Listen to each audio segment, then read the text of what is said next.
Good evening, sir. Can I get your full name and date of birth? Michael William Palmatier, 11/6/1971. All right.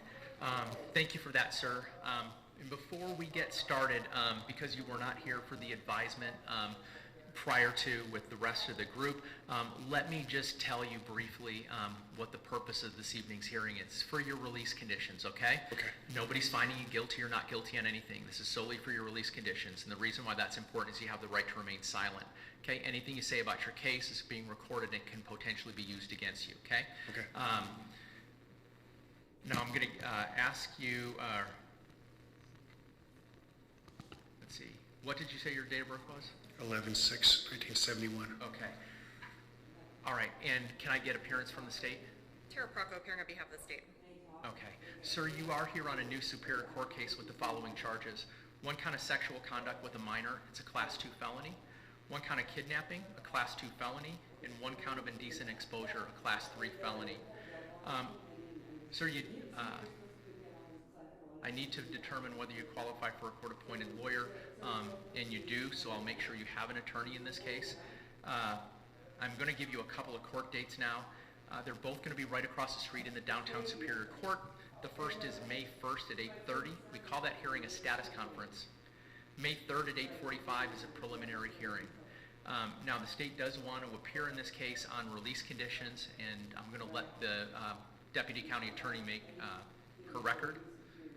Your Honor, we are asking that bond in this matter be set in the amount of $250,000 if posted, released to pretrial services with electronic monitoring as required by law, as well as drug and alcohol monitoring as part of pretrial services. We would also ask for no victim as well as no contact with minors.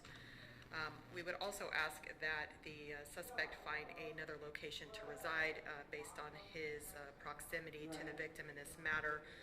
These release conditions are appropriate given the severity of the charges, the strength of the evidence in this case. This is a dangerous crimes against children, and the suspect is facing prison time as a result. Based on his actions in this matter, as indicated in the probable cause statement, we do believe he does present a danger to the community, specifically to minors.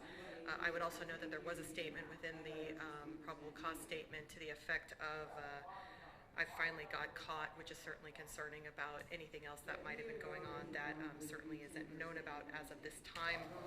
As the court is aware, the victim's guardians submitted 2 different victim impact statements, both of which contained concerns regarding the significant impact that this has had on the minor victim in this matter, as well as their concerns regarding release. I certainly understand those concerns and agree with them as well. For that reason, we are asking for no return to the suspect's home, although he doesn't reside with the minor victim. He does reside in the same neighborhood, on the same street, in close proximity. I certainly don't think that this victim needs to be re-victimized by seeing the suspect go back to his home and being visible to her at any point, given the obvious trauma that she has already experienced in this matter. All right, thank you. All right. Sir, now you're not represented by counsel here at this hearing at the present time. If you want to make a statement about release conditions, I'll let you do that, but I will remind you of your right to remain silent, okay? Anything you say about your case can be used against you, okay? So with that advisement, is there anything you want to say about your release conditions only? No. Okay. All right. So I have considered the position of the state. I have also considered 2 victim witness or impact statements that were provided to me prior to coming to court, and all of the information that I received on the Form 4. I took that all into consideration in this decision, and I do agree with the state. I am going to set bond in this matter at $250,000. I'm going to make that bond secured so you can work with the bail company to post it if you can do that. Now, if you post that bond, you would be leaving custody, but you're going to be supervised through pretrial services if you're released. You will have an ankle monitor placed on you. I am going to, under the circumstances, also order alcohol and drug testing and monitoring.